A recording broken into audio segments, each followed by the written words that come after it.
So in today's video, I want to chat to you guys about tax clearance certificate and a couple of changes that happened with the legislation.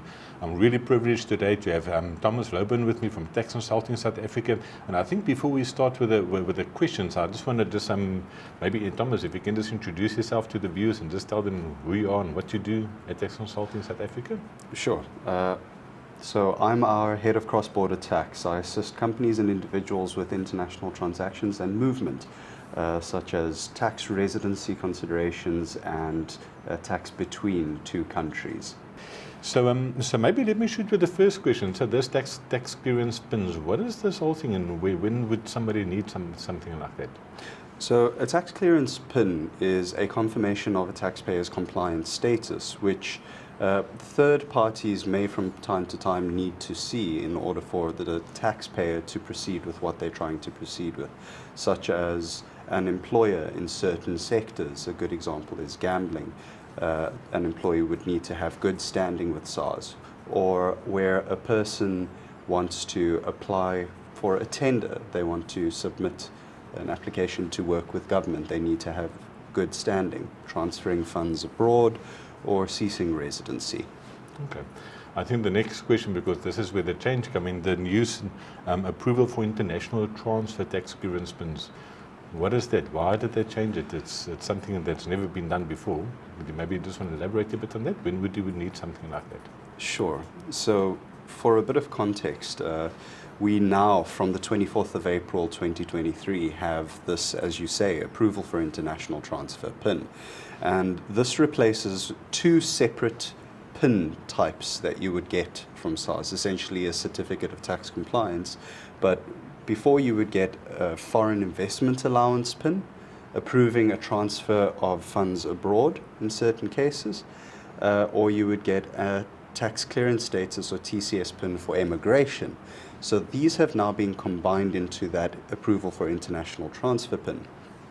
When you need that PIN, depends on your status as a taxpayer. If you're a tax resident of South Africa, which I think we've discussed before in a separate video, if you're a tax resident, you have what's called a single discretionary allowance, an SDA of R1 million that you can transfer out of South Africa per calendar year. If you want to transfer more than that in a particular calendar year, you then need approval through an FIA, or Foreign Investment Allowance PIN. A non-resident, somebody who has ceased to be a resident of South Africa, they do not have any SDA, which means that every cent that they externalize from the country needs approval. And the first PIN that they would get after ceasing their residency was that immigration TCS. Once they were about to exceed that amount, or once that PIN expires, they're always valid for up to 12 months only, they would then get an FIA PIN as well. So these have now been combined in this approval for international transfer PIN, or AIT PIN. The requirements for when you need the PIN haven't changed, but it's that PIN itself and how you obtain it that's now changed. Okay. And I think one of the questions we just chatted about it briefly just now as well is why the change? Well, it's difficult to say, and you ask different parties, they'll give you different answers. SARS mentions in their media statement that they released on the 3rd of May that it's part of their modernization journey. They wanted to make it easier for taxpayers to comply. If you go a little bit deeper, we know that this was in a form promised in the 2020 budget review, where they said that they would have a stricter process, a more stringent verification process for tax clearance and certification of taxpayer status. So this seems to be aligning with that strategy. And then lastly, South Africa has recently been greylisted by the Financial Action Task Force. So the changes that we've seen with the AIT PIN seem to align with the requirement for South Africa to be more strict when it comes to financial flows and checking that there is compliance leading up to that point, as well as in relation to the said transfer.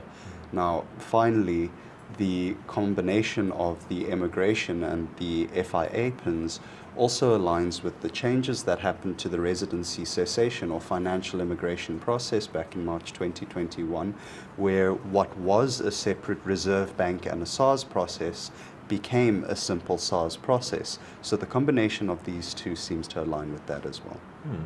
Yeah, and I think one of the things that I also read is they just want to make sure that the funds that are transferred out of South Africa, that it comes from a valid source, that they're not busy with money laundering and stuff like that. So I think it's a good move. I think it's a very wise move from them, and I think it comes at the right time as well.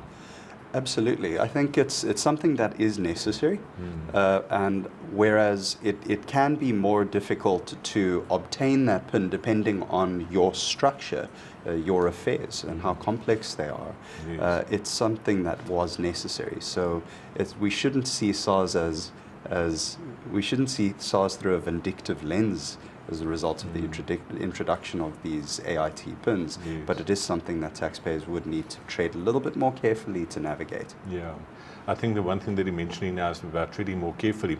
You know, just compared to what the previous system used to be, like it used to be quite a straightforward system that you had to go into e-filing, do the application, tick a couple of boxes and submit the application. You would normally wait a couple of weeks and you would get an answer from them.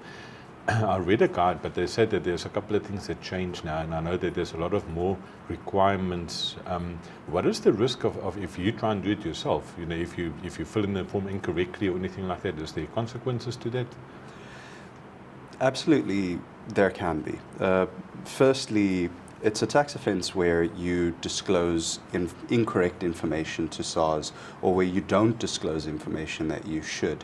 And it's not just doing that willfully, but also negligently can land you in hot water. In other words, in certain instances, mistakes are punishable. Now, when you add to that the fact that there are compulsory fields that need to be completed along the way, you can't leave it blank, which means you have to say something. And if you do that wrong, you can definitely be facing much harder questions from SARS further down the line. Yeah, so I think just in terms of the form itself, like I said, I had a look at the form, and there's a lot of extra stuff that wasn't used to be there in the past. I think it's, I would highly recommend that if you guys want to start looking at these tax clearance PINs, that you will get in touch with the guys from Tax Consulting South Africa. We'll share contact details just now. And I think just another question quickly. What guidance is there from SARS? You know, do they put a lot of information out there for people to follow this new system, or is it? Is the information out there on the SARS's website and from the Receiver of Revenue themselves? Well, SARS has issued a comprehensive guide. I believe it's 78 pages. And it takes you straight through when you'll need it, how to navigate e-filing to get to the request form, and then how to submit the request form all the way through to the supporting documents required. Now, again, be careful, because just perhaps an extension to the previous question, SARS did say in its media statement that it should be easy for a compliant taxpayer to comply, non-compliant taxpayer for a non-compliant taxpayer, it'll be much harder. Now, if you're one of those individuals with a more sophisticated setup, you'll find that you start by completing this form, are you resident or non-resident? And SARS is very transparent with the fact that if you select non-resident, you have to give what's called a non-resident confirmation letter. So there's your first piece of evidence. Then they ask further questions. So the SARS guidance here on the form itself is compulsory fields that you tick a box. It's either a yes or a no. There's no middle ground. There's no blank. You go through to the sources of the funds. The guide will tell you how to navigate that. Doesn't tell you everything. Specifically around the source of the amount, or the sources of the amount that's being transferred. That's brand new. What the guide won't tell you is how far back you go in corroborating these sources. So for example, you select the source comes from the sale of property. Where did the funds going into that property come from? If it was from a trust distribution, well, there are 7 more documentary requirements that SARS will point you towards that they need. But it can also go further. Where did the funds go into that trust from? So there is guidance, but it's not complete. And where SARS sends you a verification request once you submit the form, they right now it may evolve, but they ask you for two things. One is for your supporting documents. They don't tell you which ones. They refer you to the SARS website that looks at each source of income, each source for the amount, and what documents they'll ask for. So you need to determine that for yourself. And then they also ask for your statement of assets and liabilities going back 3 years. That is at market value, but they don't tell you that. So perhaps a little bit of guidance, but by and large, it is advised that you have an expert that takes you through that process and perhaps completes the form for you. Yes. Somebody who knows what they're doing, knows the risks involved, yes. and perhaps has done it before. Yeah. I think that answers one of my other questions that I wanted to ask. Is what advice would you give to taxpayers out there, and even tax advisors, tax consultants and stuff? Is it something that any person can do out there? But they obviously answered the question that it is advisable to use the services of somebody who actually specializes in that. And then just another interesting question.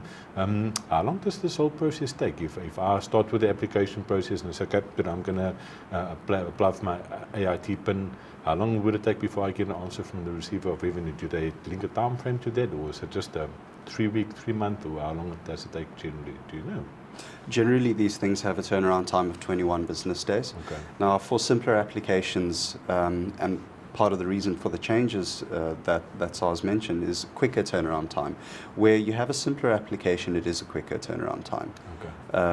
But it's not to say that it might take much longer if SARS is needing to ask for further information and further information and further information. Yeah. And I think that's obviously one of the reasons why it's advisable to get somebody like you guys involved. I was having a discussion the other day with one of my clients, and they think the work of a tax consultant is to press a button, but they forget of all the hours and hours and work that they have to do before you can press the button. So I think that is just something that was an interesting observation. So Thomas, if somebody is watching this video today and they decide, I actually need the help of you guys to apply for AIT PIN, where can the guys get hold of you? They can get a hold of myself at thomas@taxconsulting.co.za or contact me telephonically at plus 27 73 184 8840. Okay. I'll be sharing the contact details of Thomas in the description of the video as well, and obviously the website. There's a form that you guys can submit on the website as well.